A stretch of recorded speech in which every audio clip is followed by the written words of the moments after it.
The The morning police are here. sunlight They of know about early the autumn body. spread across Los Angeles like a careful brushstroke. Soft gold slipping through high-rise glass, scattering across the Pacific haze that clung to the city skyline. But on the 57th floor of the Clark Tower, where luxury penthouses reached into the blue, the light failed to touch the man standing by the window. Stephen Clark, 42. Billionaire, a name that silenced boardrooms and revived failing restaurants across 3 continents. The press called him a king without a crown, the man who transformed small-town diners into a global empire. His employees whispered about him with a mixture of fear and reverence. Customers who read about him in magazines often compared him to a myth rather than a man. But this morning, Stephen was not a king. He was a man staring at a report that made his pulse pound with something colder than fear. Clark's Diner. Atlanta branch revenue, down 21%. Complaints, up 35%. Employee resignation rate, 70%. The branch wasn't just another restaurant. It bore his grandmother's name, Evelyn's Corner, the woman who had worked as a waitress for 30 years in a roadside diner in Oklahoma. She had been the one who told him, "A restaurant isn't about food. It's about the feeling that someone is glad you walked in." And yet the place carrying her memory was now cracking, poisoned from within. Stephen's fingers tightened around the coffee cup until the porcelain trembled. He set it down with a deliberate calm, though inside him something restless pressed against his ribs. Around him gleamed perfectly the Armani suit, neatly hanging the Italian walnut desk polished to mirror, shined the faint jazz humming through invisible speakers. Everything perfect, except him. He walked toward the floor-to-ceiling glass, looking down at the grid of Los Angeles. Cars glinted like restless fish. Pedestrians moved in invisible patterns, each chasing their own illusion of progress. His empire thrived on paper investors, where satisfied media adored the myth of Stephen Clark, the unstoppable visionary. But beneath the surface, the places he once called home were rotting. For the first time in years, he whispered a question into the silence. How far have I gone from what I swore to protect? A memory broke through uninvited, his grandmother's hands calloused yet warm, sliding a slice of pie onto a chipped plate, her laughter echoing in a crowded diner that smelled of coffee and hope. She had raised him on tips and dignity, believing that hospitality was a form of love. And now, his grandmother's legacy was being stolen dollar by dollar, soul by soul. The phone on his desk buzzed. A message from his assistant. Confirmed Clark Foundation Gala tonight. The car will pick you up at 7:00 p.m. Stephen didn't answer. He looked at the mirror instead, at the man staring back. Not the young dreamer who once mortgaged everything, including his father's life insurance, to buy a failing restaurant in Dallas. Not the man who scrubbed floors at dawn and hand-wrote menus late into the night. This reflection was different. Tailored suit, cold eyes, an empire builder who hadn't tasted his own food in years. When did I last sit in a booth without anyone knowing I was coming? He murmured. He opened his closet and pushed past rows of suits until he found an old hoodie, faded jeans, and sneakers, worn thin by years of work. He pulled them on slowly, as if shedding armor. In the mirror, he no longer looked like the billionaire in Forbes magazine. He looked like the man he used to be, the one who believed every plate carried dignity. His heart steadied. It's time to go back. No announcement, no entourage, no private jet, just a man reclaiming what was his. That afternoon, Stephen booked an unmarked flight to Atlanta, and somewhere across the country, in a modest red brick apartment, Autumn Anderson was tying her daughter's hair into 2 small puffs, unaware that the man about to walk into her life would change everything. The morning in Atlanta began differently. The sun rose heavy, filtered through mist, brushing pale strokes against cracked sidewalks and red brick walls. Inside a small two-bedroom apartment, the sound of boiling water and the faint hum of a broken heater composed the rhythm of survival. Autumn Anderson stood at the stove, stirring scrambled eggs with one hand, adjusting the sleeve of her red blouse with the other. It was her lucky shirt, though luck hadn't stayed long in her life. Behind her, a small voice rang out clear and sweet. "Mommy, I can't find the purple crayon." Autumn smiled without turning. "Check under yesterday's math sheet, baby. You drew that dinosaur before bed." A rustle. A triumphant shout. "Found it. I'm drawing our new house with you in it."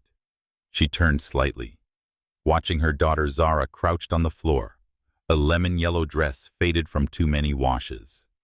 6 years old, bright as sunlight, eyes like stars. She held up her drawing proudly. A purple-painted house with expansive windows, a flower garden, and 2 figures inside one, tall, one small, hugging beneath the sky. "Our new house has a big kitchen," Zara explained, "so you can cook spaghetti every night. And my room has stars on the ceiling, so that I won't fear the dark."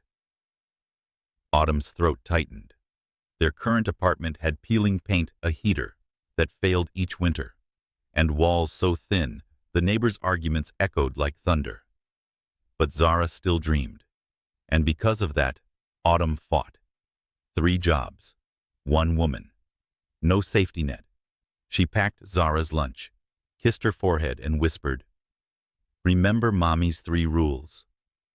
Zara grinned, reciting like a prayer. "Be kind. Work hard. Don't let anyone make me feel small." Autumn nodded, fighting back tears. It was the same armor her grandmother once gave her, but beneath her smile lurked unease. Things at Clark's Diner had been changing. The communal tip jar was always short. Rumors spread of money disappearing.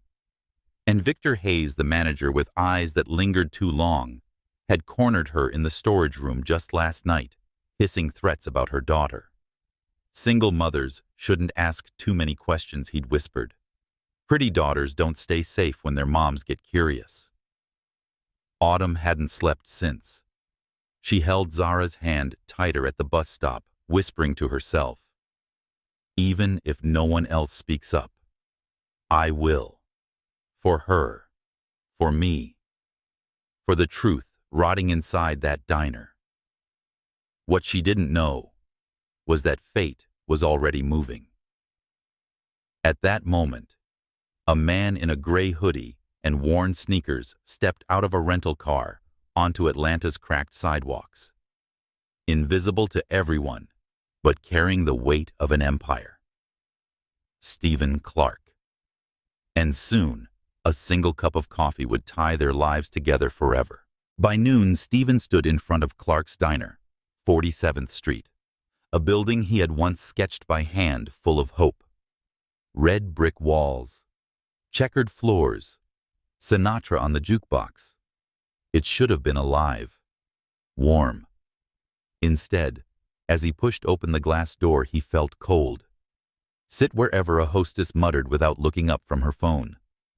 Stephen scanned the room, dirty tables, staff whispering nervously, customers ignored. The soul was gone. And then she appeared, a waitress in the same black and white uniform as the others, but hers was pressed buttons, neat hair tied back. No perfume, only the faint scent of clean laundry. Her eyes, dark, steady, unafraid, met his. "What can I get you?" she asked softly. Stephen blinked. His pulse skipped. Her name tag read, Autumn. "Black coffee," he said. She nodded and walked away quietly, untouched by the chaos around her. When she returned, placing the cup before him, her hand tilted slightly. A folded note slid under the saucer. Their eyes met for this briefest second. And in that silence, a message burned clear. "I know who you are." Stephen lifted the cup, his fingers brushing the hidden paper. Slowly, he unfolded it beneath the table. The handwriting was small, trembling, but deliberate. They're stealing from you. Meet me. 8 p.m. Centennial Olympic Park. Come alone. He looked at the cup again. Black coffee. No cream. No sugar. Exactly what he'd ordered. Exactly what she'd somehow known. Stephen Clark smiled for the first time in years. Not the practiced one for cameras, but a genuine smile. Because in the chaos of a dying diner, someone still carried the fire his grandmother once lit. And her name was Autumn Anderson. The October air in Atlanta carried a sharper chill than usual, slipping through narrow alleys and between old red brick buildings like a whisper of warning. The city bustled as always, horns blaring, trains clattering, vendors shouting about hot peanuts and boiled corn. But the rhythm felt off inside Autumn Anderson's chest. It had been 24 hours since she had slipped the note under a stranger's saucer. Not just any stranger. Stephen Clark. Despite the hoodie-worn sneakers and careful disguise, she recognized him instantly. His eyes had given him away, those gray-blue eyes she had seen once on the glossy cover of Business Weekly at a doctor's waiting room. The magazine had called him America's Culinary King. But she hadn't seen a king when she saw those same eyes look up at her over a chipped diner mug. She had seen a man. And in that reckless instant, she had made a choice. To trust, to risk, to speak. As she walked the cracked sidewalk toward the bus stop, with Zara's small hand tucked in hers, Autumn felt the weight of that decision. The note was out of her hands. The truth was no longer just hers to carry. "Mommy, will you braid my hair differently tomorrow?" Zara asked, suddenly, her voice bright. "2 braids, like the girl in my class. She said it makes you look like you can run faster." Autumn laughed softly. 2 braids it is, but you already run faster than lightning." Zara giggled, skipping beside her, her purple backpack bouncing.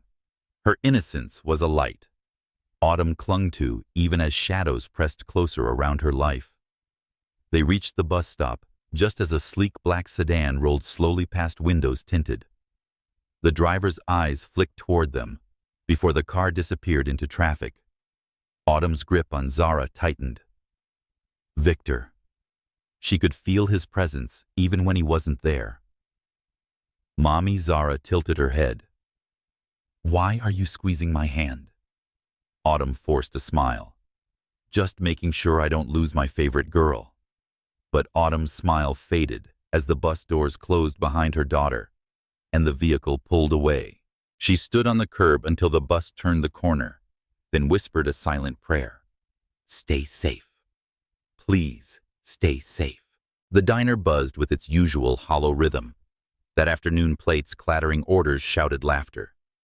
Forced. Yet beneath the surface, everyone felt it, the tension. Victor Hayes had arrived early, pacing through the kitchen with a cigarette tucked behind his ear, his cologne thick and sharp. The staff moved faster when he was near, not from efficiency, but from fear. Autumn tied her apron tighter, determined not to let her hands shake. She had been cornered by him before, endured the smirks, the comments, the threats. But now, it was different. She had stepped over an invisible line. She had exposed him. As she carried a tray of coffees to a booth, she caught Victor watching her from the hallway. His lips curved into that familiar smirk that always felt like a knife pressed against her skin. Her heart thudded, but she kept walking, kept serving. If he suspected anything, she couldn't let it show. Not yet. Across the city, in a discreet boutique hotel, Stephen Clark sat at a small desk with his laptop open. The curtains were drawn, the lamp casting a circle of light across spreadsheets and reports. But his focus wasn't on numbers. It was on the worn leather notebook in front of him. The notebook Autumn had promised. He hadn't seen it yet.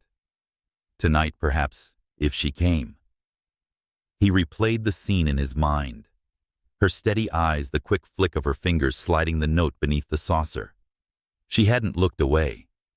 That kind of courage wasn't typical. Stephen leaned back in his chair, exhaling.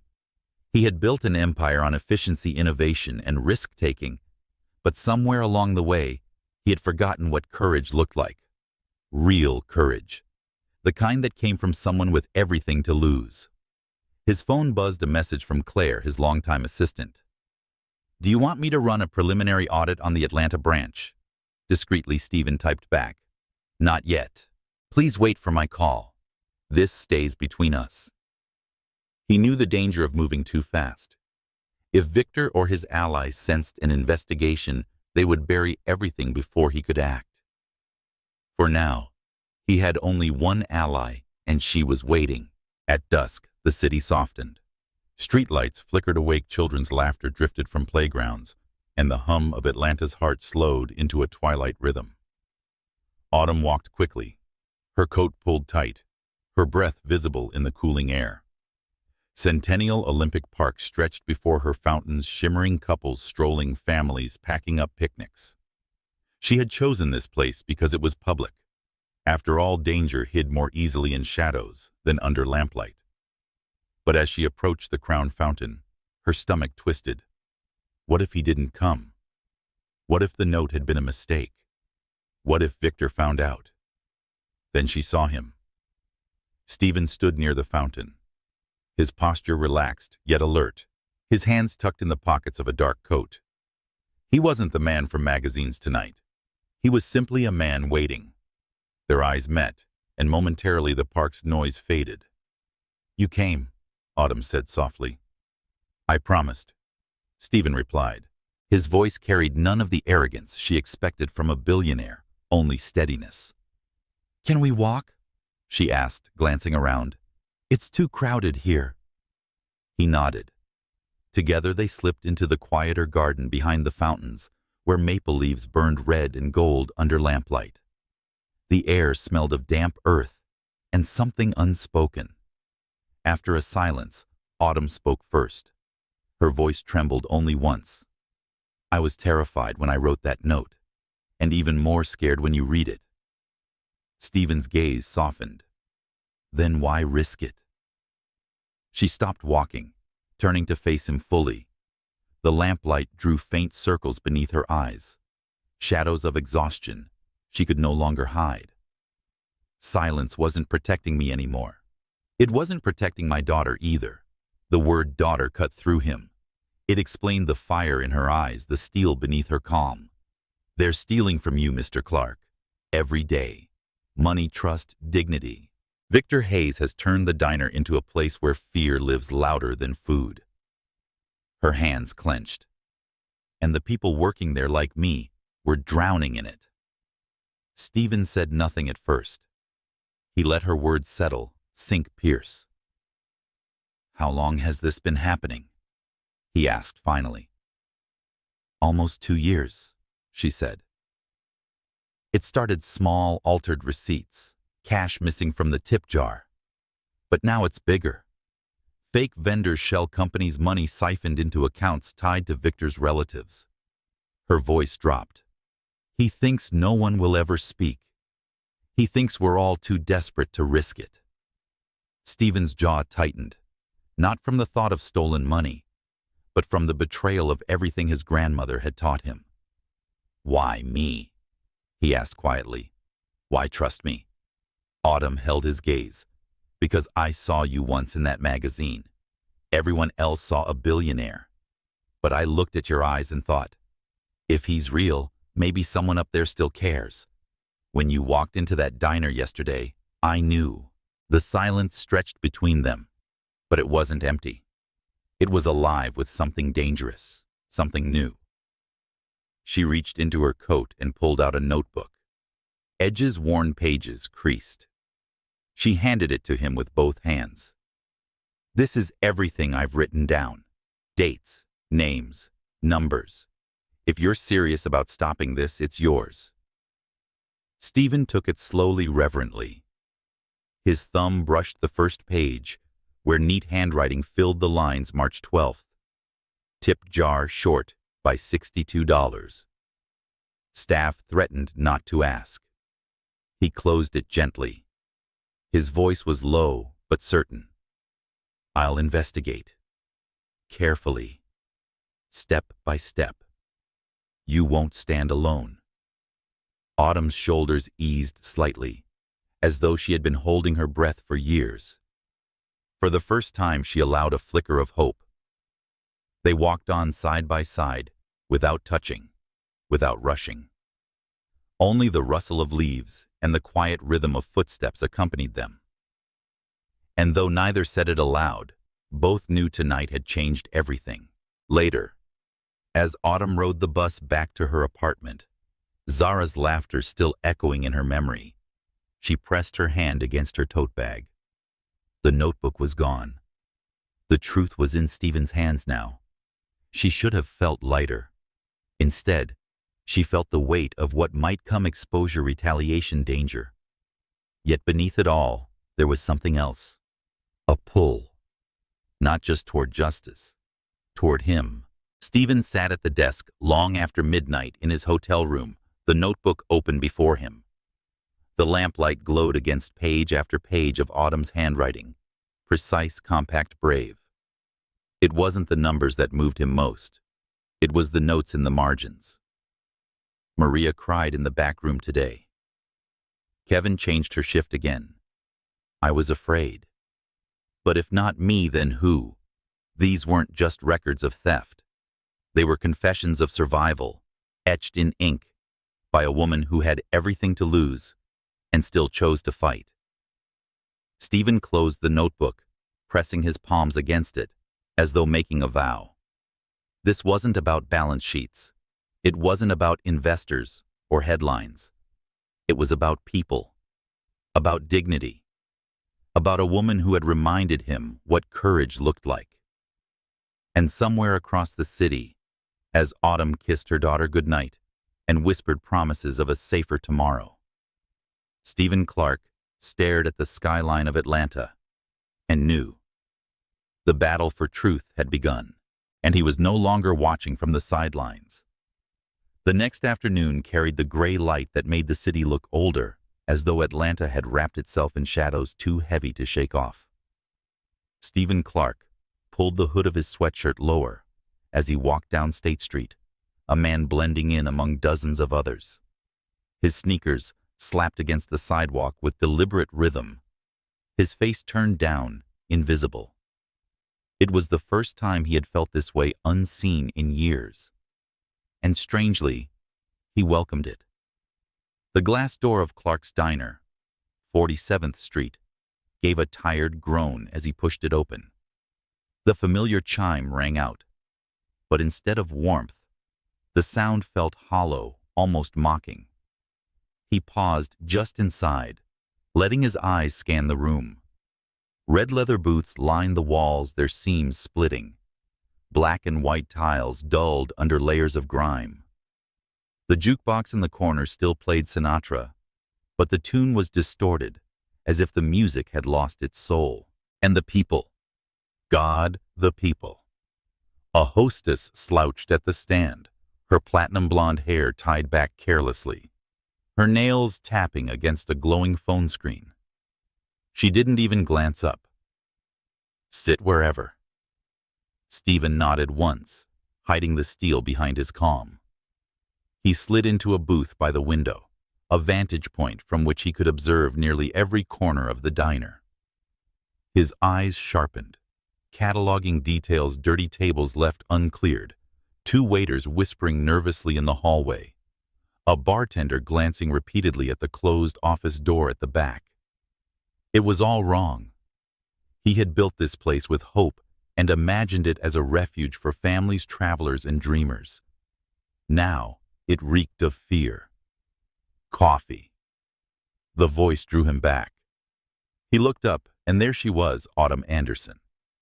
Her presence was a contradiction. Amid the chaos, she moved with calm precision. Her uniform, though identical to the others, was pressed and neat. Her eyes, dark clear, held a steadiness that cut through the noise.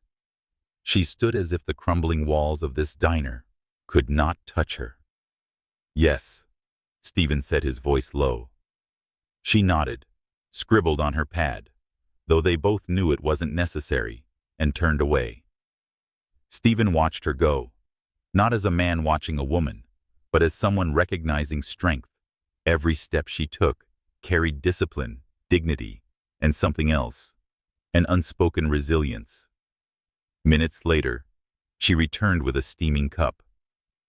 As she set it down, her fingers brushed the saucer, sliding something beneath it with a practiced ease. Another note. His chest tightened. When she walked away, he lifted the cup, his hand closing over the folded paper. He slipped it into his palm without drawing attention, unfolding it beneath the table. He's watching you. Be careful. His gaze lifted instinctively toward the office door at the back of the diner. Even now, he felt it, the weight of eyes. Victor Hayes. The name itself carried poison. Stephen sipped his coffee, disguising the way his jaw clenched. The game had begun. Autumn kept moving, refilling waters, balancing trays, pretending not to notice the man in the hoodie at the window. But inside, her pulse hammered. She had seen the flicker in Victor's eyes that morning, the way he lingered near the time clock, and his smile thinned when he asked casually, "Notice anything unusual lately, Autumn?" He knew something. And yet when she had spotted Stephen walking in, some reckless part of her couldn't resist.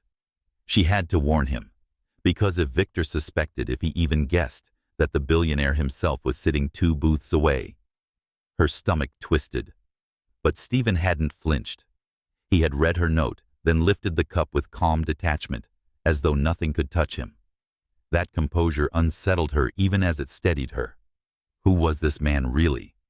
A titan disguised as a ghost. She turned back toward the counter just as Victor emerged from the office. Tall, broad. His presence thickened the air like smoke. His button-down was half-tucked, a cigarette clinging to his fingers. His eyes swept the diner before narrowing at the man in the hoodie by the window. Autumn's chest tightened. Victor moved to the bar, leaning casually against it, but his gaze didn't shift. Not once. Stephen felt the scrutiny before he saw it. Years in business had taught him the language of power, how predators watched. He didn't glance up, immediately, didn't betray awareness. Instead, he stirred sugar into his coffee, his expression neutral. But beneath the surface, his instincts sharpened. He knows I don't belong here. The thought wasn't fear. It was a strategy. Stephen lifted his cup, taking another slow sip before pulling out his phone. He tapped the screen with deliberate ease, pretending to scroll. In reality, he snapped a photo. Victor Hayes reflected faintly in the glass panel behind the bar. Evidence. It wasn't much, but it was a start. The afternoon crawled on. Customers came and went. Plates clattered. Laughter rose and fell. And yet the tension never eased. Autumn felt it in her bones every time Victor passed behind her, and Stephen shifted slightly in his seat. Finally, the lull came, the quiet between the lunch rush and the dinner crowd. Autumn wiped down a table, her hand steady, her voice calm as she called to a coworker. But she allowed herself one fleeting glance when she passed Stephen's booth. Their eyes met, and in that glance was an entire conversation. "Be careful." "I will." She moved on, but her pulse refused to settle. Hours later, the city air felt heavier when Stephen stepped back into the fading light of evening. He walked briskly down State Street, hands in pockets, eyes forward. A car engine revved behind him, lingering a beat too long before turning the corner. He didn't look back. Not yet. Back in his hotel room, Stephen opened Autumn's second note again. Simple words, sharp truth. He's watching you. He laid it beside the leather notebook she had given him the night before, 2 artifacts of courage from a woman who lived on the edge of danger every day. For years, Stephen had thought courage was signing billion-dollar deals, buying out rivals, and standing before flashing cameras. But staring at a waitress's handwriting, He realized how shallow that was. Courage was a mother risking her job's safety and life because silence had become unbearable. Courage had a name: Autumn Anderson. That night, Autumn lay awake in her narrow bed, listening to Zara's gentle breathing from the next room. She stared at the ceiling, tracing the cracks that spread like spiderwebs, her mind replaying the day. Victor's eyes, Stephen's calm, her own racing heart. She should have been terrified, and she was. But under the fear was something else she didn't dare name yet. A flicker, not of romance, not yet, but of possibility. For years she had carried the truth alone. Now she wasn't holding it entirely by herself for the first time. And that changed everything. The next morning broke with rain, steady and unrelenting. Autumn pulled on her coat, guiding Zara to the bus stop with a barely held umbrella. She kissed her daughter's forehead, whispered a promise of safety, and watched the bus disappear into sheets of gray. Then she turned toward the diner. Inside, the atmosphere was different. Heavy, expectant. Victor was already there, leaning against the counter, his cigarette smoke curling upward like a warning. "Morning, Autumn," he drawled. His smile didn't reach his eyes. "Busy day yesterday." Her heart kicked, but her face didn't betray it. She tied her apron, met his gaze, and said evenly, "Same as always." Victor chuckled low. "Good. Let's keep it that way." And as she walked to her station, she felt his gaze burning between her shoulder blades.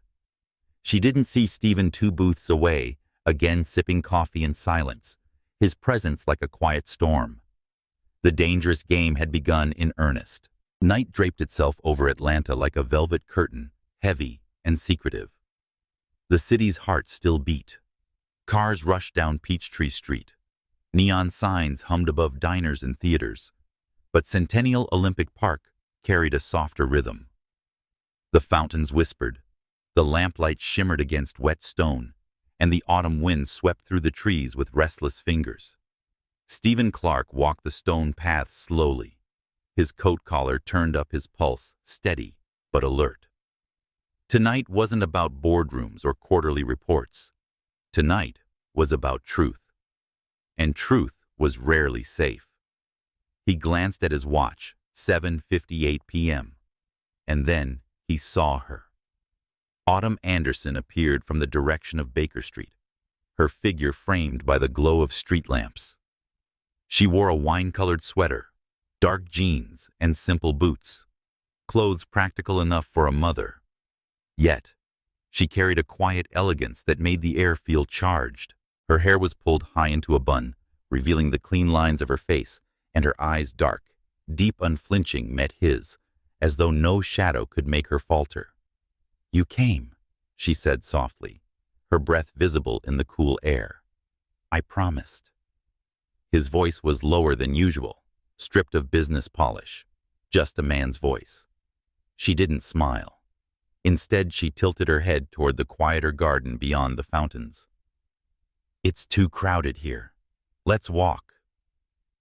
They moved side by side through winding stone paths, their steps in rhythm, though neither reached for the other. The trees above rustled, releasing leaves that drifted like fragments of firelight onto their shoulders. For a moment, neither spoke, as if the silence was testing them. Finally, Autumn stopped beneath a maple tree, the lamplight washing her face in warm gold. She inhaled deeply, then spoke without preamble. "I was terrified when I wrote that note, terrified again when you read it. But I couldn't keep quiet anymore."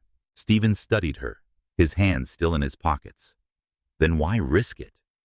Her gaze didn't waver because silence wasn't protecting me, and it sure as hell wasn't protecting my daughter. The word daughter lingered in the air like a fragile truth. Stephen's chest tightened. "Zara," he murmured, recalling the name she had mentioned before. Her lips pressed together at the sound of it, as though speaking her child's name aloud in this place carried both power and danger. "They're stealing from you," she continued, her voice steadier now. Every day. Money, trust, dignity. Victor Hayes has turned the diner into a nest of fear. He launders money through fake vendors, bullies staff into silence, and anyone who asks questions gets punished. Schedules cut, tips stolen. Shifts are reassigned until they quit. She hesitated, then lowered her voice. And sometimes the punishment isn't that subtle. Stephen's jaw tightened. He heard more than what she said. He listened to what she didn't say. How long, he asked quietly. 2 years. At first it was small.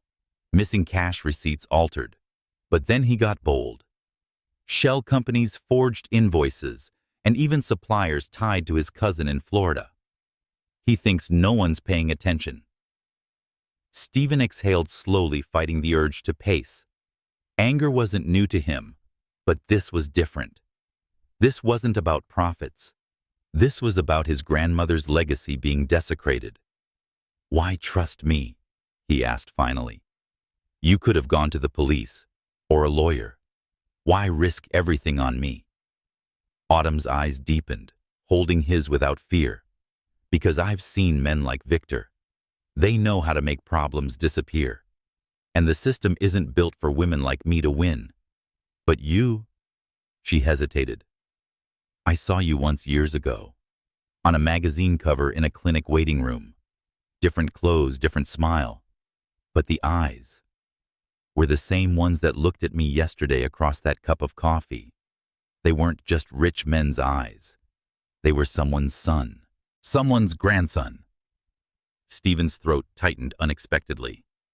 He was back in Oklahoma, momentarily watching his grandmother slide pie across a counter with hands rough from decades of labor. He blinked, grounding himself in the present. Autumn reached into her bag and pulled out a hardcover notebook, edges worn, pages thick with ink. She handed it to him, her fingers brushing his briefly. This is everything I've kept. Dates, times, names, even supplier codes. I don't know if it'll hold up in court, but it's all I have. Stephen accepted it carefully, as though it were a sacred object. He flipped through the first pages, neat handwriting marching across every line. Numbers, observations, notes in the margins. Maria cried in the back room today. Kevin changed her shift without warning. I was afraid. But if not me, then who? He closed the notebook slowly, his chest heavy. You've carried this alone. Her shoulders rose and fell. Carried it, hid it, prayed over it. But I couldn't keep it anymore. Not when my daughter's safety was being used as a weapon. Stephen wanted to reach for her hand then, but he restrained himself. Instead, he said with quiet conviction, I'll investigate. Carefully. Step by step. You won't have to stand alone anymore. For the first time, something flickered across her face. Not relief. She wasn't naive enough for that. But hope, fragile, trembling hope. They stood momentarily beneath the maple tree, the night carrying their silence like a pact. No contracts, no signatures, trust. Later, as they sat on a bench, Autumn's voice softened. If Victor finds out I spoke to you, I don't know what he'll do. I can survive losing my job. I can survive his threats. But Zara, her voice caught. She's 6. She deserves better than a mother who lets fear dictate her life. Stephen turned toward her, his gray-blue eyes steady. She deserves a mother who fought back. And that's exactly who she has. Autumn blinked, the words hitting harder than she expected. For years, she had fought in silence, unseen.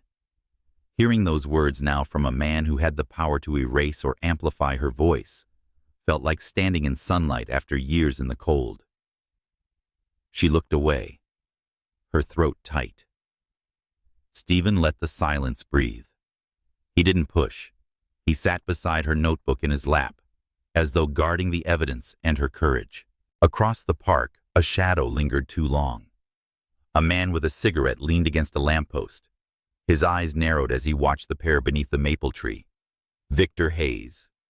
He took one last drag, flicked the ash to the ground, and muttered, "So that's how it is." Then he disappeared into the night. Autumn didn't know she had been watched. She walked home later with her coat pulled tight, her heart both heavy and light. Heavy with fear of what came next, light with the strange calm that came from no longer alone. In her small apartment, Zara was asleep, her curls fanned across the pillow. Autumn kissed her daughter's forehead, then sat at the kitchen table, her hands trembling. She had done it. She had placed her trust in Stephen Clark. Whether that trust would save her or destroy her, she didn't yet know. Meanwhile, Stephen laid the notebook in his hotel suite on the desk, opening it page by page. Each entry was another brick in a wall of corruption, another glimpse into a world he had allowed to rot in his absence. But what struck him most wasn't the numbers. It was Autumn's handwriting itself. Precise, resilient, relentless. Every line carried the weight of a woman who refused to break. He leaned back in his chair, pressing his palms over his eyes. For the first time in years, the empire he had built felt secondary. This wasn't about profit margins. It was about restoring dignity and protecting the people who had carried his dream when he wasn't watching. And maybe about the woman who had dared to remind him. The night wore on. Rain began to patter softly against the window, blurring the city lights into streaks of gold. Stephen stood at the glass, the notebook clutched in his hand. His reflection, a man divided. On one side, the billionaire, the empire builder, the legend. On the other hand, the man who had sat on a park bench beside a waitress and felt what it meant to believe in something tangible for the first time in years. As dawn edged closer, one truth settled into his bones. The battle wasn't just for Clark's diner anymore. It was for her, for Autumn, for Zara, for every voice silenced by men like Victor. And Stephen Clark wasn't going to walk away. Not this time. The rain had cleared by morning, but Atlanta carried the scent of damp pavement and unsettled skies. Autumn Anderson tugged her daughter's purple jacket tighter as they hurried down the sidewalk toward the bus stop. Zara chattered about her art project, something about a treehouse with wings, but Autumn's ears stayed sharp, tuned to every sound behind them. For days, she had felt it, the weight of eyes, the hum of danger trails just a step too close. This morning it wasn't just a feeling. A black sedan idled half a block down its engine, soft but deliberate. The tinted window lowered an inch enough for Autumn to see the faint ember of a cigarette. Her stomach clenched. Victor. Mommy Zara tugged at her hand, oblivious. "Why are we walking so fast?" Autumn forced a smile, her voice steady, "Because the bus doesn't wait for slowpokes." Zara giggled, skipping to keep up, but Autumn's grip tightened. She didn't exhale until the bus pulled away, carrying her daughter safely toward school. She let her shoulders sag only then, whispering a prayer into the morning air. "Please, God, keep her safe. Keep us both safe." At the diner, the atmosphere was sharper than usual. Employees whispered near the lockers, their eyes darting toward the office door, as if expecting it to burst open at any second. Plates clattered louder, laughter rang false, and every step felt like a rehearsal for survival. Autumn tied her apron carefully, every movement deliberate. She knew Victor was waiting, and she was right. He appeared in the hallway just as she was stacking menus, his figure blocking the light, his smirk cutting across the space. Busy morning, Autumn. His tone was smooth, but the venom underneath was clear. "Same as always," she said evenly, refusing to meet his eyes. Victor leaned in slightly, his breath thick with smoke. "You've been distracted lately." People notice. I notice. Autumn's spine stiffened, but she didn't flinch. I'm doing my job. His smile widened. Good. Because I'd hate for your little girl to suffer because her mother can't keep her head down. The words sliced deeper than any threat of firing ever could. Autumn's pulse roared in her ears, but she forced her voice calm. Please stay away from her. Victor's chuckle was low, cruel. Then make sure I don't have a reason not to. He walked away, leaving the air colder than before. Autumn steadied herself against the counter, her hands trembling. For a moment, the walls felt too close, the ceiling too low. But then she remembered Zara's bright and innocent voice that morning. Mommy, braid my hair differently tomorrow. No, she wouldn't break. Not now. Stephen Clark sat in his hotel suite that evening, the leather notebook spread before him. He had spent hours analyzing every entry, cross-checking Autumn's notes with the financial reports Claire had quietly retrieved. The pieces fit together like shards of broken glass, crooked but undeniable. $3 million, siphoned in 2 years. Shell companies tied to Florida addresses. Invoices approved under Victor Hayes' signature. But the numbers weren't what haunted him. It was the small notes in the margins, scribbled by a weary hand in stolen moments. Maria hasn't seen her kids in weeks. Victor cut her hours again. I was afraid. But silence won't protect me. Stephen closed the notebook. His jaw set. He had built his empire on trust that his managers would uphold his grandmother's values.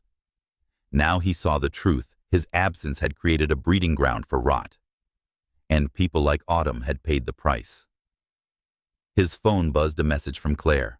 I've traced 2 of the Shell accounts. Victor's cousin in Miami is the registered owner. Do you want me to alert compliance? Stephen typed back with sharp precision. Not yet. This stays between us. I'll handle him. But as he set the phone down, a different thought gnawed at him. Not about Victor, but about Autumn. Was she safe? Autumn returned home late, exhaustion pulling at her bones. The apartment was quiet. Zara already asleep beneath her lavender blanket. Autumn leaned against the doorframe, watching her daughter's chest rise and fall. Her curls spread across the pillow like a halo. It should have calmed her.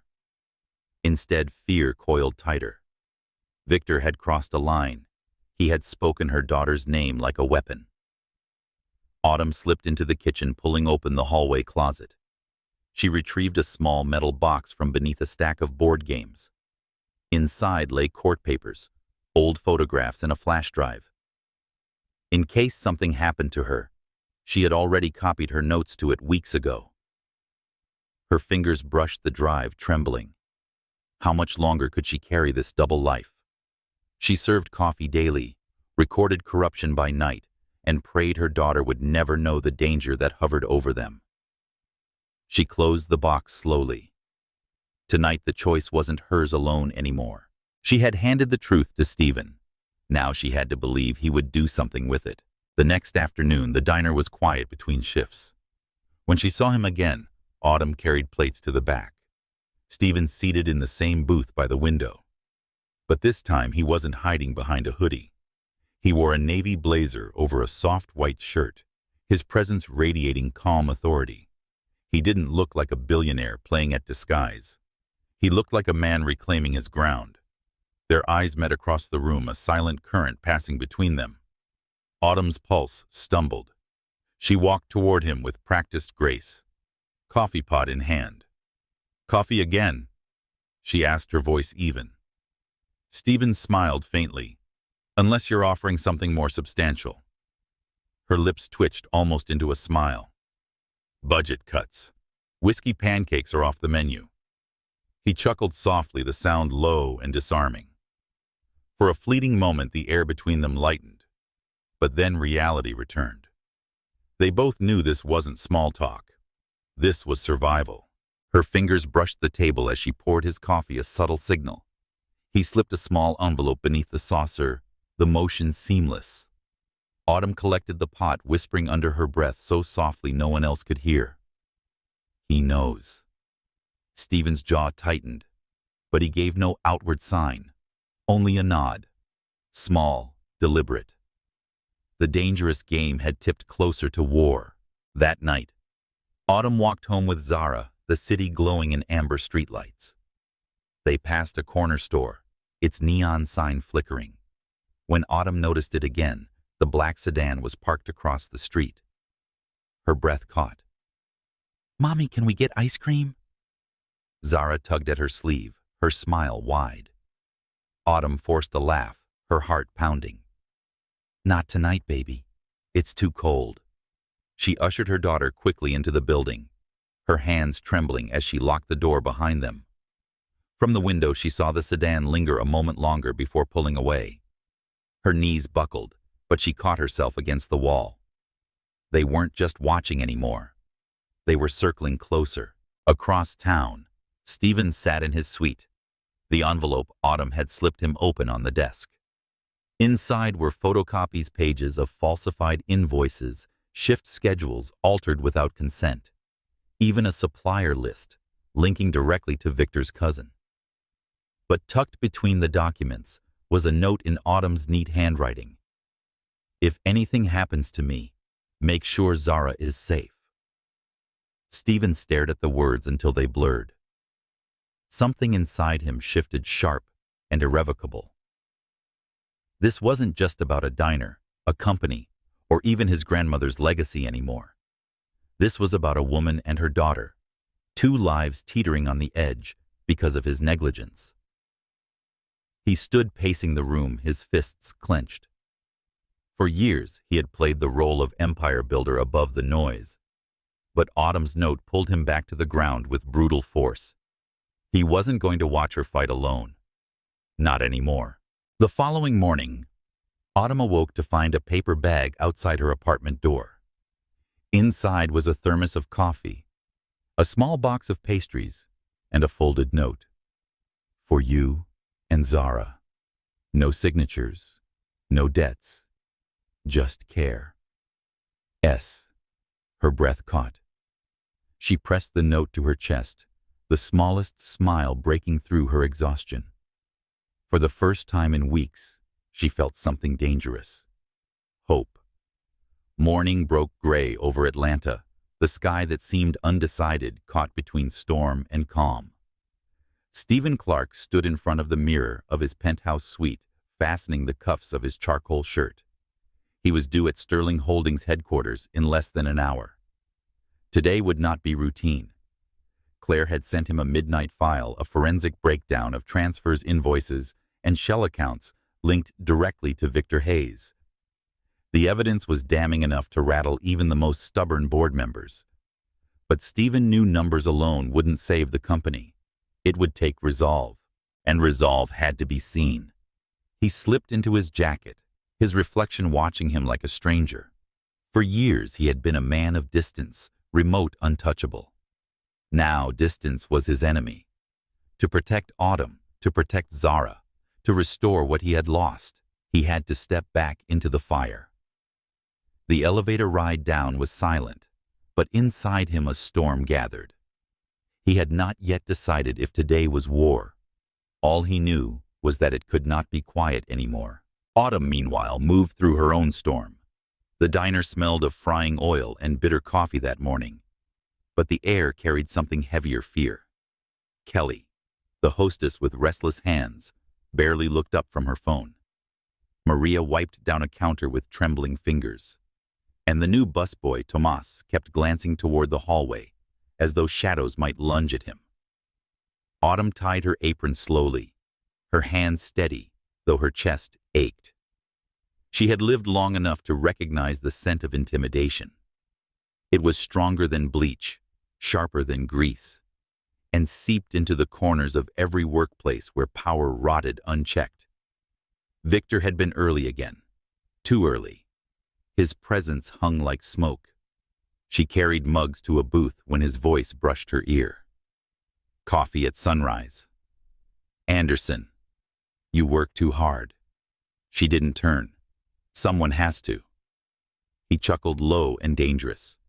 And yet no one appreciates loyalty anymore. Not even your precious Mr. Clark. Her body froze for half a breath. He knew, or at least suspected. Autumn carefully set the mugs down, forcing her voice to be calm. I don't know what you're talking about. Victor leaned closer, his cologne thick with smoke and arrogance. Don't play saint with me. Men like Clark don't notice women like you unless you're helpful. Don't mistake his curiosity for protection. Autumn's throat tightened, but she lifted her chin. Then you clearly don't know him. Victor's smile thinned. And you clearly don't know me. Stay in line, or the little girl with the purple ribbons discovers how ugly this world can be. Her hands trembled only after he walked away. Stephen strode into the boardroom at Sterling Holdings, his expression as precise as his suit. The executives gathered like polished chess pieces looked up in mild surprise. Some smiled nervously. Others whispered behind their hands. Claire was already waiting at the head of the table, tablet in hand. The audit team is ready, sir, she murmured, her voice steady. Stephen nodded. Then, let's begin. The presentation unfolded with brutal clarity. Line by line, account by account, the theft story spilled across the screen. Wire transfers to Florida shell companies. Ghost shipments are billed and never delivered. Vendor contracts with names that didn't exist outside Victor's circle. Murmurs spread around the table. And then came the recordings, Victor's voice caught in fragments, instructing managers to shift totals and bury receipts. The room went still. Finally, a silver-haired board member cleared his throat. Mr. Clark, these are serious accusations, but if they're true, why were you absent so long? Why didn't you see this sooner? The question hung heavy. Stephen let silence stretch before answering. Because I trusted the wrong people. I believed quarterly reports over lived realities. I looked at spreadsheets instead of the people who keep our diners alive. His gaze sharpened. That mistake ends now. The words landed like steel. Claire clicked to the final slide. Immediate termination recommendation. Victor Hayes. The board stirred. Objections rose. But none of it mattered. The tide had shifted, and Stephen had thrown his anchor. That night, Autumn sat in her apartment braiding Zara's hair as the little girl babbled about her field trip permission slip. Autumn's smile held, but her mind wandered, always circling back to Victor's words, to the black sedan she sometimes glimpsed near the school. Her phone buzzed on the counter. A message. Stephen. It's done. He's out. You're safe. She exhaled sharply, her fingers pausing mid-braid. Relief and disbelief tangled inside her. She had dreamed of this day, Victor stripped of power, justice breaking through the walls of silence, but she had never imagined the weight would feel like this. Mommy, Zara's small voice pulled her back. Why are you smiling like that? Autumn kissed her daughter's forehead, whispering, because the world just got a little safer for you, baby. But as she tucked Zara into bed, a quiet unease lingered. Men like Victor rarely left quietly. Stephen left the headquarters late, his steps slow against the polished floors. Outside, the city hummed neon lights, casting long shadows. His phone buzzed again. Claire's message. Kevin Murphy wasn't alone. Someone higher approved those transfers. We need to dig deeper. Stephen's jaw tightened. Victor was the only one who cracked the wall. There were others. And if they had backed Victor, the fight was far from over. Yet his thoughts strayed elsewhere, toward the small apartment with its cracked tiles and lavender blankets, toward the woman who had faced storms alone until now. Without thinking, he drove across town. Autumn startled when the knock came at her door near midnight. She almost didn't open it. But then she heard his voice, low and steady. Autumn. It's me. She unlocked the chain cautiously, the door opening just enough for him to see the tension in her eyes. Stephen, it's late. I know. I just needed to be sure you're all right. Her chest tightened. She stepped back, letting him in.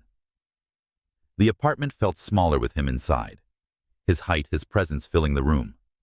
He glanced around at the modest furniture, the stacks of school books, the drawing pinned to the fridge of a purple house under a sky of stars. For a moment, silence held them. Then Autumn asked softly, "Is it really over?" Stephen shook his head. "Not yet. But Victor's gone, and I won't stop until the rest are gone too." Something flickered in her eyes. Gratitude, yes, but also fear. "You don't know how dangerous men like him can be." His gaze softened. "Then I'll be dangerous too." The words shouldn't have comforted her, but they did. Later, when Zara was asleep, Autumn poured tea for them both. They sat at the small table, knees brushing in the quiet. She let herself study him for the first time, not as the billionaire on magazine covers, but as a man whose shoulders carried more than profit margins. "You could have ignored me," she said finally. "I threw the notebook away. Pretended you never saw me slip that note under your coffee cup." Stephen's eyes met hers. "I couldn't." "Why?" He leaned back, the lamplight catching the steel in his gaze. "Because you reminded me of who I used to be. Before I let money replace meaning, you handed me back my grandmother's dream when I thought I'd buried it." Her breath caught. The air shifted between them, not rushed, not reckless, but inevitable. She didn't move when his hand brushed against hers on the table, and he didn't pull away when she let it linger. Their silence wasn't emptiness anymore. It was a choice. But beyond their fragile stillness, the city did not sleep. Victor Hayes nursed a glass of whiskey in a dim bar on the outskirts of town, his face shadowed. Across from him, a man in a tailored suit leaned in. His name was Richard Coleman, and he was one of Sterling Holdings' own senior executives. Victor's smirk returned. "Clark thinks he won." Coleman's reply was ice. "Then it's time we show him he hasn't." The storm was far from over. The morning sun broke through the blinds of Autumn's apartment, painting golden bars across the worn carpet. Zara sat cross-legged on the floor, coloring a picture of a house with a sky full of stars. Her laughter filled the room, bright and unguarded. Autumn watched her daughter from the kitchen doorway, one hand on her coffee mug, the other pressed absent-mindedly against the counter. For a brief moment, it almost felt normal, safe. But safety, she knew, was fragile. Her phone buzzed on the table, a message from Stephen. "The meeting today ran longer than expected. Can I stop by this evening?" Her lips curved, small but real. She typed back quickly, "Yes." But after Zara's bedtime. It wasn't propriety that made her say it. It was the fragile boundary she guarded, the little cocoon she had built for her daughter. Stephen was beginning to slip into that world, but she wasn't ready for him to see it yet. She placed the phone down, inhaling slowly. She wanted him near more than she cared to admit, but wanting was dangerous. At Sterling Holdings headquarters, Stephen walked the length of the executive floor with purpose. The fallout from Victor's termination had shaken the board, but not everyone was celebrating. Some executives whispered about overreach, others about his absence creating chaos. And then there was Richard Coleman. Richard had been with the company for over a decade, his silver tongue as polished as his suits. He smiled too easily, complimented too strategically. Richard wielded charm like a scalpel, where Victor had bullied with brute arrogance. Stephen found him waiting in his office that morning, a file in hand, and an expression that didn't match his polite tone. "Stephen and Richard are drawn, so we need to talk." Stephen closed the door behind him. About Richard slid the file across the desk. "Investors are nervous. They're questioning whether your sudden crusade might destabilize the company. Whispers of lost confidence." Stephen's jaw tightened. "Or whispers planted by you." Richard's smile widened slightly. "Careful, Stephen. Accusations without proof make you look paranoid, Paranoia isn't attractive to a CEO. Stephen leaned across the desk, his voice dropping low. Neither is stealing from the people who built this company. For a heartbeat, their eyes locked steel against ice. Then Richard chuckled, as though the conversation were no more serious than a chess match. You've made enemies, Stephen more than Victor. And enemies don't forget. That evening, Stephen arrived at Autumn's apartment as promised. She opened the door quietly, ushering him inside with a finger to her lips. "Zara's asleep," she whispered. He nodded, his eyes softening, as they scanned the small living room, the crayon drawings pinned to the fridge, the folded laundry stacked neatly on the couch. For a moment, he didn't see a modest apartment. He saw home, something he hadn't felt in years. Autumn poured them tea, the steam curling between them like a secret. They sat at the kitchen table, knees brushing silence, thick with everything unsaid. Finally, she spoke. He threatened her. Stephen's chest tightened. "Zara." Autumn nodded, her voice low but steady. He said, "Accidents happen. Those buses run late. Little girls sometimes get lost on their way home." Stephen's hand clenched around the mug. "He won't touch her. I swear it." Her eyes met his, dark and unwavering. "You can't promise that." "I can," he said, his voice fierce but quiet, "because I won't let him breathe near you again." The conviction in his tone made her breath falter. She had carried her battles alone for years, armed only with silence and endurance. Now here was a man she liked as a shield and carriage driver, himself and herself. It was dangerous how much she wanted to believe him. Days later, danger crept closer. Autumn noticed it first at Zara's school. A man she didn't recognize lingered by the fence at pickup time, pretending to check his phone. His suit was too sharp for a schoolyard. His gaze slid too quickly toward her daughter. Her pulse thundered. She pulled Zara close, her voice calm but firm. "We're taking a different way home today, baby." The man didn't follow, but his smile carved itself into her memory as she passed. That night, she called Stephen. "Something's happening," she said, her voice shaking despite herself. "I'll be there," he replied instantly. He arrived within 20 minutes, filling the doorway like a storm held barely in check. "Tell me," he demanded gently. She recounted everything, her hands tightening as she spoke of the man by the fence. Stephen's jaw hardened, his expression unreadable. "They're watching you," he said finally. "Watching Zara. That means Richard knows you helped me." Autumn's breath caught. "Then she's not safe here." Stephen stepped closer, lowering his voice. "Come with me. Tonight. Both of you. I'll put you somewhere no one can touch you." Her heart raced. She wanted to say yes, to pack Zara's things and follow him to the safety he promised. But fear wasn't her only chain, pride was too. "I can't uproot her life every time. Danger knocks," she whispered. "She deserves normalcy, routine. She deserves a childhood." Stephen studied her, his eyes filled with something she hadn't expected: respect. "You're stronger than anyone I've ever met," he said softly. "But strength doesn't mean doing it alone." Their silence stretched taut with vulnerability. Then slowly she nodded. "One night. Until I know what to do." Stephen's townhouse on the edge of Buckhead was nothing like his penthouse. Built of red brick framed by ivy, it carried warmth rather than spectacle. He hadn't lived there in years, not since success had demanded skyscrapers and glass views. But tonight, it felt like a sanctuary. Autumn tucked Zara into the guest room, smoothing her curls as the little girl's eyes fluttered shut. Stephen watched from the doorway, his expression softened in ways Autumn hadn't seen before.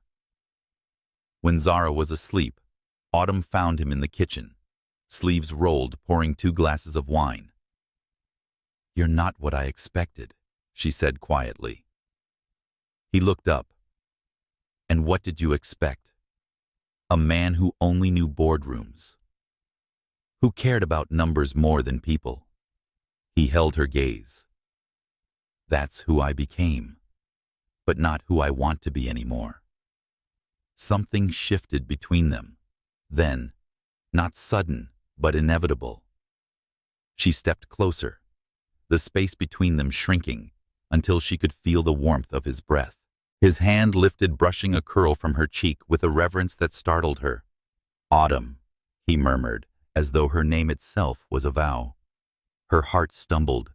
She had built walls higher than skyscrapers, thick as armor for years. Yet here in this quiet kitchen, those walls felt less like protection and more like prison. She didn't kiss him. He didn't rush. They stood there suspended in the fragile truth of wanting and not daring. And somehow that was enough. But across the city, danger was already writing its next move. Richard Coleman reviewed surveillance photos in a dimly lit office. Autumn walking Zara to school. Stephen entering her apartment. His lips curved into a smile colder than any of Victor's threats. He tapped the photos into a neat stack and whispered to the empty room. If Clark thinks he can build an empire on weakness, he's forgotten what power looks like. The storm hadn't passed. It was only gathering. Atlanta's nights had always carried a hum, traffic rushing, music spilling from late-night bars, the restless rhythm of a city never fully asleep. But tonight, the hum felt sharp, like an electric current waiting to snap. Autumn Anderson sensed it before she saw it. She was locking up her bag at Sterling Diner after the late shift when the lights flickered. Just once. Enough to prick her skin. The hallway behind the kitchen seemed too still, the silence heavier than usual. Maria, finishing her dishes, gave her a nervous glance. "You're leaving now." Autumn forced a smile. "Yeah. See you tomorrow." But as she walked toward the back exit, she couldn't shake the feeling of being watched. And then she heard it. A voice smooth as polished steel. "Long day, Ms. Anderson." She froze. Richard Coleman stepped from the shadows, his tailored suit unwrinkled despite the late hour, his smile cut with ice. Autumn's chest tightened. She had seen his face in the boardroom photos Stephen had shown her. She knew exactly who he was. "I'm off the clock," she said, steadying her tone. "Whatever you want can wait until morning." Richard chuckled softly. "I admire the composure, but I'm afraid mornings don't suit me when problems grow this large at night." Her grip on her bag strap tightened. "If this is about Victor, it's not." He stepped closer, his eyes sharp. Victor was sloppy, predictable. Men like him are tools, nothing more. But you... His gaze lingered, unsettling. "You're dangerous. Because you know too much. Because Stephen Clark listens to you." Autumn's pulse hammered. "I'm just a waitress. Don't insult us both," Richard said coldly. "Clark's empire doesn't shake for a server unless she's become something else to him." Her silence gave him the answer he wanted. His smile thinned. "Thought so." He leaned in, his voice a whisper. "Walk away. Disappear quietly, and maybe your daughter grows up without knowing how cruel this world can be. Stay and..." He let the sentence hang, his meaning as sharp as broken glass. Autumn's throat went dry, but her eyes didn't falter. "If you threaten her..." Richard straightened, his expression unreadable. "Threats are messy. I prefer inevitabilities. Clark can't protect everyone. Remember that." And then he was gone, his footsteps fading like smoke. Autumn didn't move for a long moment. Her hands trembled, her breath shallow. Finally she whispered to herself, "You don't get to win. Not this time." She walked into the night with her head high, but fear and defiance burned like twin fires inside. Stephen Clark stood at the window of his townhouse, jaw tight, as he listened to her recount every word. Autumn sat across from him, her hands wrapped around a cup of tea she hadn't touched. When she finished, silence filled the room. Stephen's shoulders were rigid, his gaze locked on the city lights. "He came to you," Stephen said finally, his voice low. Not Victor. Not a middleman. Richard himself. Autumn nodded, her lips pressed tight. Stephen turned, his gray-blue eyes blazing. Then it's war. Her breath caught at the intensity in his tone. Stephen, no. He stepped closer, placing his hands on the back of the chair near her. I let Victor fester because I was absent. I won't make that mistake again. Richard won't touch you. Or Zara. Her chest tightened at the conviction in his words. She wanted to believe him. But she had lived too long with men like Richard to know how deep their claws could sink. You can't fight him with anger alone, she whispered. Men like that. They don't just attack. They erode. They find what you love most and turn it against you. Stephen's jaw flexed, but he knelt before her, his voice softer now. Then tell me how to fight. Please show me what you need. Because I swear, Autumn, I'll follow your lead if it means keeping you safe. Her throat tightened, and for a moment, words failed her. No man had ever said that to her, not even Zara's father. Her hand moved before stopping it, resting lightly against his cheek. His eyes closed briefly at the touch, as though he'd been starving for it. When he opened them, the air between them shifted. They didn't kiss. Not yet. But the promise was there, suspended like lightning waiting to strike. The next day brought no reprieve. Autumn arrived at the diner to find chaos already simmering. Kelly had quit abruptly, leaving her apron in the break room. Maria muttered about hours being cut again, though no schedule changes had been posted. And then came the cruelest blow, a notice taped to the back wall. Effective immediately, gratuities will be withheld, pending a new company policy review. Tips. Gone. The one lifeline that made survival possible for so many of them. Autumn ripped the notice down with shaking hands, her fury boiling. Richard's handprints were all over this. By the end of the shift, she stood in the alley, her apron still tied, her fists clenched. She pulled out her phone and dialed Stephen. This isn't just about you anymore, she said when he answered. He's coming for all of us. My coworkers, my friends. He's cutting us down piece by piece. Stephen's voice was steady, but she could hear the undercurrent of fire. Then we don't just fight back. We rebuild from the ground up. Stephen invited her to his townhouse again that night, but she didn't come alone this time. Zara skipped through the doorway, her purple ribbons bouncing, her eyes wide with wonder at the sprawling brick home. Is this where you live? She asked, clutching Autumn's hand. Sometimes, Stephen said, crouching to her level with a smile that wasn't rehearsed. But it feels better tonight. Zara giggled, her innocence slicing through the heaviness like sunlight.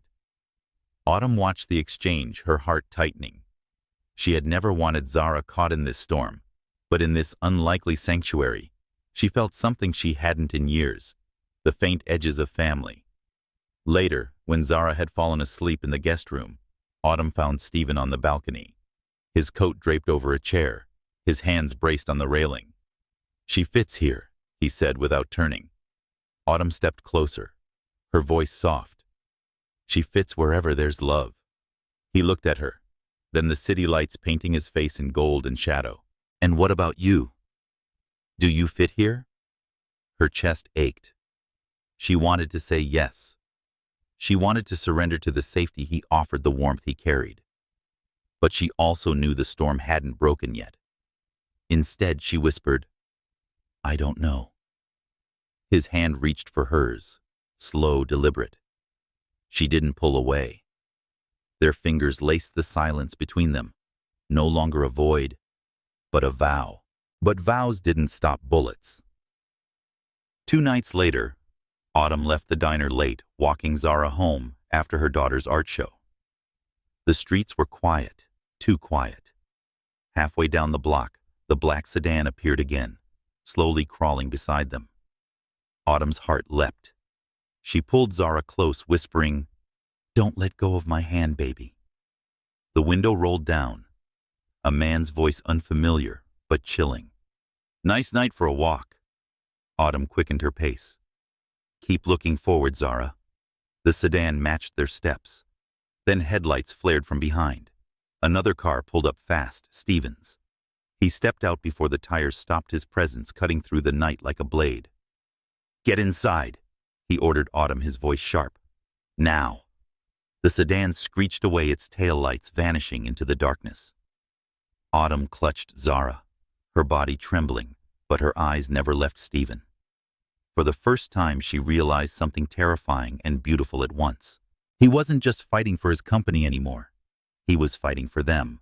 That night, when Zara was finally asleep, Autumn found herself standing in Stephen's living room, the weight of fear and gratitude pressing so heavily she could barely breathe. Why are you doing this? She whispered. Why risk yourself for me? For us. Stephen stepped closer, his gaze steady, raw. Because somewhere between that notebook and that first cup of coffee, you stopped being part of the problem I needed to fix. You became the reason I can't walk away. Her chest ached, her defenses splintering. Stephen. He reached for her hand, lifting it gently to his lips. His kiss was soft, reverent. Nothing like possession, everything like promise. Autumn's eyes closed, her tears slipping free. For the first time, she didn't stop them. And when she opened her eyes, she let herself see him, not the billionaire, not the legend, but the man who had chosen her war as his own. The man who was quickly becoming her home. But across the city, in a sleek office lined with glass, Richard Coleman poured himself a drink and studied a map of Sterling's properties. His lips curved into a smile as he circled one in red ink. If Clark thinks he can protect her, he murmured, let's see how well he protects the world she belongs to. The war had only just begun. The storm didn't arrive with thunder. It came with whispers. By Monday morning, Stephen Clark walked into Sterling Holdings to find the air crackling with unease. Employees glanced up from their desks with wide eyes. Conversations cut off mid-sentence. Claire rushed toward him, her tablet clutched so tightly her knuckles had gone white. It's Richard, she said without preamble. He's moved. Stephen's jaw hardened. What did he do? Claire swiped her tablet, displaying a headline already spreading across financial news outlets. Clark's empire, under fire. Insider whistleblower, alleges fraud. CEO, complicity. Beneath it, Richard Coleman's carefully constructed lies sprawled in black and white claims that Stephen had not only known about Victor Hayes's embezzlement, but had personally profited from it. The article dripped with unnamed sources' accusations of offshore accounts, and even photos of Stephen stepping into Autumn's apartment, which were framed to look like clandestine meetings with a key co-conspirator. Stephen's stomach clenched. Richard hadn't just declared war on the company. He'd declared war on Autumn. Across town, Autumn Anderson stood frozen in front of her television as the same headline scrolled across the screen. Zara played quietly on the floor, humming to herself, oblivious to the storm gathering around her mother. The reporter's voice was calm, clinical. Sources allege that a waitress at Sterling Diner played a central role in falsifying records and supplying information to CEO Stephen Clark. Neither Clark nor Sterling Holdings has responded to requests for comment. Autumn's hands shook as she muted the volume. Her reflection in the darkened screen stared back at her eyes, wide chest tight. They had twisted everything. Every risk she had taken, every note she had written, every ounce of courage turned poison against her. Her phone buzzed. Dozens of messages flooded in coworkers, neighbors, even unknown numbers spewing threats. Liar. Traitor. You'll pay for this. She gripped the counter, her breath shallow. For years, she had lived in the shadows, invisible. Now Richard had dragged her into the light, painted her as a villain. And worst of all, he had tied her name to Stephen's. Stephen didn't wait for strategy meetings or press statements. He left the tower before noon, ignoring Claire's protests, his driver, and even security. He drove himself across town, the city blurring past as his thoughts narrowed to one thing: Autumn.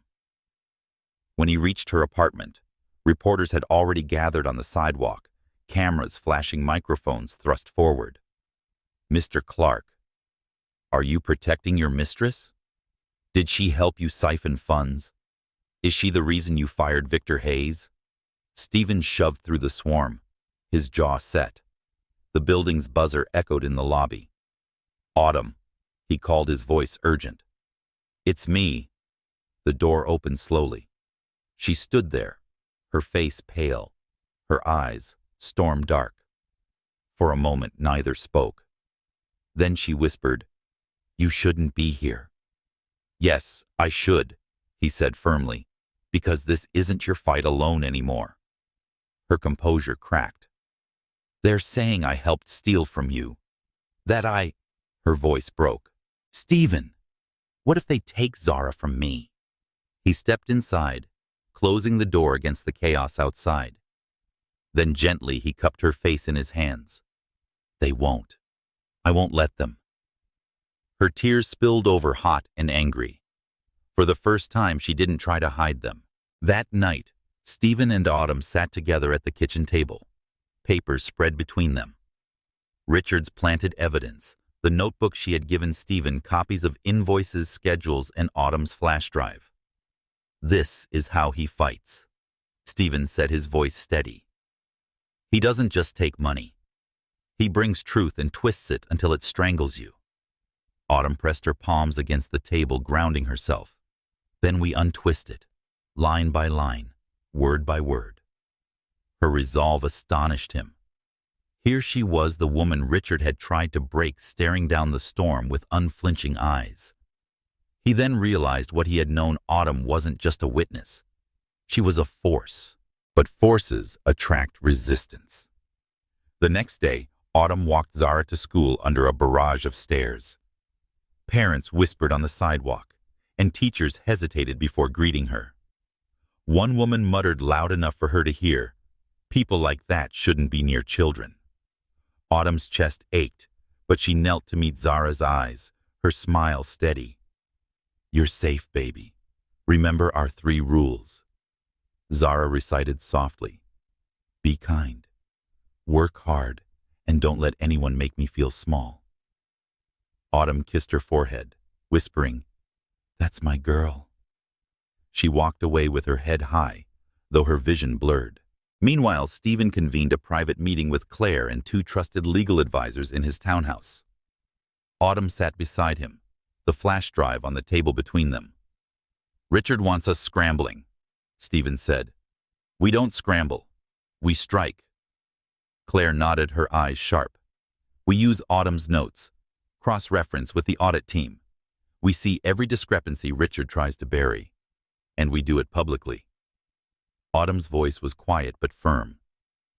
"If you go public, they'll drag my name further. I'll be the woman who tempted the CEO, the mother who endangered her child. They won't care about the truth." Stephen turned to her, his hand covering hers. "Then we don't let them write the story. We tell it ourselves." Her gaze locked on his. For the first time in days, she believed it might be possible. That night, the townhouse grew quiet after the advisors left.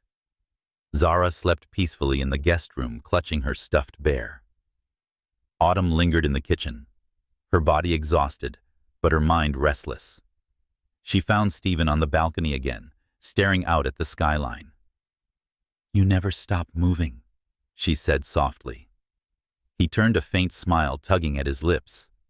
"Neither do you." They looked at each other for a long moment, the billionaire, who had nearly lost himself in distance, and the woman who had carried truth alone until it almost broke her. Autumn stepped closer. "You don't have to carry me, Stephen." His voice dropped, raw and certain. "I don't carry you. I stand with you." Her chest ached. The walls she had built over the years cracked. And before she could stop herself, she whispered, "Then don't stop." The distance between them disappeared. His lips met hers, gentle at first, reverent, as though asking permission. Her breath caught, but she didn't pull away. She leaned in, her hands clutching his shirt, surrendering to the truth she had denied for so long. The kiss deepened, slow, but unyielding, a promise forged in fire. When they finally pulled apart, her forehead rested against his, her tears mingling with laughter she hadn't felt in years.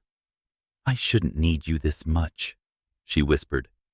His thumb brushed her cheek. "Need isn't weakness, it's human." And for the first time, Autumn let herself believe him. But outside their fragile cocoon, Richard Coleman tightened his grip. He laid out his plan in a late-night meeting with shadowy investors with surgical precision. "Tomorrow, we leak the board memo.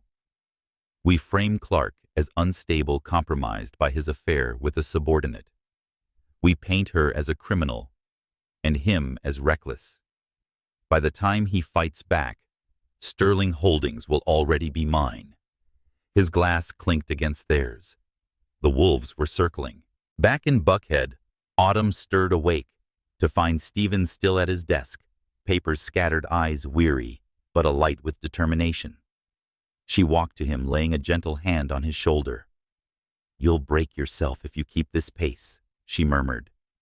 He looked up, his expression softening. "Then break with me." Her heart stumbled, and for once she didn't argue. She sat beside him, their shoulders touching, their silence more intimate than any words. And together, beneath the weight of Richard's storm, they prepared to write their own ending. The morning of reckoning dawned gray, the sky that seemed suspended between storm and sun. Inside Sterling Holdings' marble-clad headquarters, the atmosphere pulsed with unease. Employees whispered in corners, reporters crowded outside, and board members shifted like nervous chess pieces, awaiting the opening move. At the center of it all stood Stephen Clark, no longer a distant billionaire in an Armani shell, but a man sharpened by fire. His suit was simple charcoal, his tie deep blue, but it wasn't the fabric that drew eyes. It was his stillness, his certainty, his refusal to bow. Autumn Anderson stood just behind him, her ink-blue dress a quiet statement of grace. She wasn't there as a prop or a shield. She was there because she belonged in this fight. Her presence was a reminder. Truth had a voice, and it was hers. Claire leaned in, her voice a whisper meant only for Stephen. "Richard's already inside. He looks confident." Stephen's gray eyes hardened. "Good. Let him." The boardroom was a stage set for battle. Polished oak table, a wall of glass overlooking the Atlanta skyline, and 12 pairs of eyes that could sway the future of a billion-dollar empire. At the far end sat Richard Coleman, his smirk smug, his silver cufflinks gleaming under the lights. "Well, well," Richard drawled as Stephen entered. "The prodigal CEO returns with his assistant." His gaze flicked toward Autumn with deliberate contempt. Stephen didn't flinch. "Careful, Richard.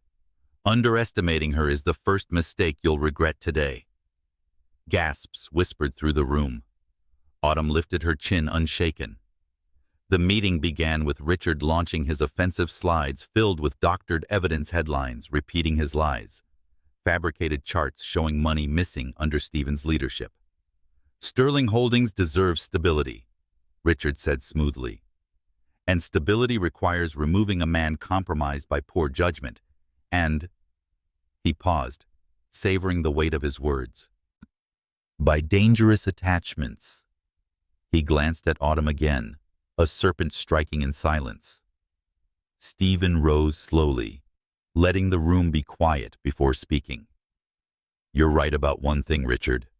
Sterling deserves stability, but stability doesn't come from lies. It comes from truth." He pressed a button on the remote. The screen flickered, and Autumn's meticulous notebook appeared digitized into a timeline. Dates, times, transactions, invoices. Sterling's own audit team backed each entry. This, Stephen continued, voice steady as steel, isn't a fabrication. It's the work of someone who cared enough to record what the rest of us ignored. Every theft, every shell company, every name, including yours. The following slide appeared. A recording filled the air, Richard's voice instructing Victor Hayes to shift totals to silence staff, to keep Alani no Autumn quiet. The boardroom froze. Richard's face drained of color. Stephen's voice cut through the silence. You didn't just steal money. You stole trust. You turned this company into a weapon against the people who built it. He turned, gesturing to Autumn. And when one woman stood against you, you tried to destroy her. Autumn stepped forward. Her voice trembled at first, then steadied like a flame fed by oxygen. I wrote down the truth because I wanted my daughter to grow up believing that silence isn't survival. That even when the world tries to bury you, you fight back. Not for money, not for power, for dignity. The room listened. Some were ashamed. Some moved. Some were stunned. Claire dimmed the lights again, and the final slide appeared, a transfer log tracing millions siphoned through Sterling Logistics, straight into accounts tied to Richard Coleman's offshore holdings. Stephen faced him directly. Your reign ends here. Security entered quietly, moving toward Richard. For the first time, his composure cracked. He stood abruptly, his chair clattering backward. You think this will save you? He spat. The press already believes me. They'll eat her alive.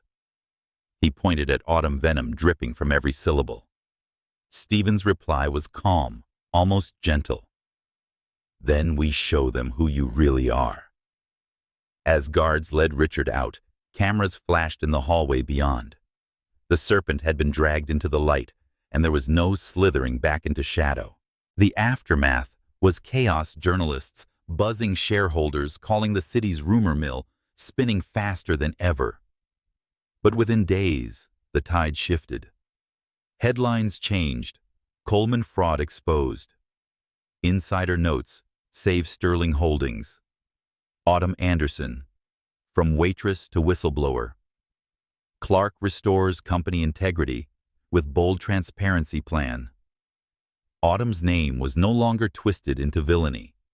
It became synonymous with courage, with truth, with hope. Yet for her, the real victory wasn't in headlines.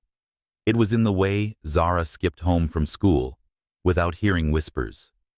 It was Maria from the diner calling to say, "People smile at me again. Autumn like they see me." It was the quiet relief of knowing she no longer had to hide. Weeks later, under a canopy of spring dogwoods, the Sterling Foundation unveiled its new project, the Naomi Center, named in honor of Autumn's daughter. A place for single parents to find resources for children to learn and play safely, and for dignity to be restored, where it had once been stripped. Autumn stood at the podium, her voice clear. This isn't charity. It's a promise that no one should have to choose between survival and their soul, that every child deserves to grow up believing they are safe, that every story, no matter how ordinary, can spark change.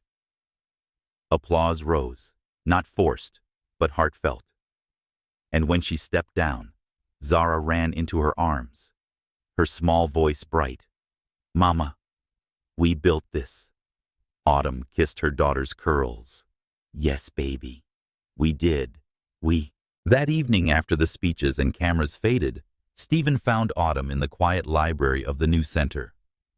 She was running her hand along the spines of donated books, her expression soft. "You're remarkable," he murmured. She turned, smiling wryly. "Remarkably tired." He stepped closer, holding her gaze. "Autumn, I don't want this partnership to end at boardrooms and ribbon cuttings. I don't want to stand beside you only when the world is watching." Her breath caught. He reached into his pocket, pulling out a small velvet box, not with grandeur, not with performance, but with reverence. He opened it to reveal a simple band engraved inside with one word: forward. "This isn't a rescue," he said softly. "It's not even a promise of perfection. It's a vow to walk forward with you, through storms, through light, with Zara, with everything that makes you, you." Tears blurred her vision, but her smile shone through. "Stephen." She didn't let him finish. She stepped into his arms, her voice trembling but certain. "Yes." His lips met hers. Not desperate, not tentative, but steady. Certain. Home. Their wedding was not the glittering spectacle magazines had hoped for. It was a rooftop in Atlanta's West End, strung with fairy lights, with friends who had become family. Claire cried into her champagne. Zara wore white sneakers and threw petals with the confidence of a queen in training. When Stephen slid the ring onto Autumn's finger, she finally understood home wasn't marble floors or penthouse views. It was the warmth of her daughter's laughter, the steadiness of the man who had chosen her without hesitation, and the freedom to live without apology. She was no longer surviving. She was living, loving, beginning again. Not as a woman buried by silence, but as Autumn Anderson, mother fighter wife. And beside her stood Stephen Clark, no longer a lonely billionaire, but a man who had found his heart where he least expected it, in the truth of a woman who refused to break. If this story stirred something in you, hope, courage, the belief in love after storms, don't let it end here. Share your favorite moment in the comments. Like this story if you believe in second chances. Follow for more tales of strength, romance, and destiny. Because every heart deserves a home. And maybe yours is just one story away.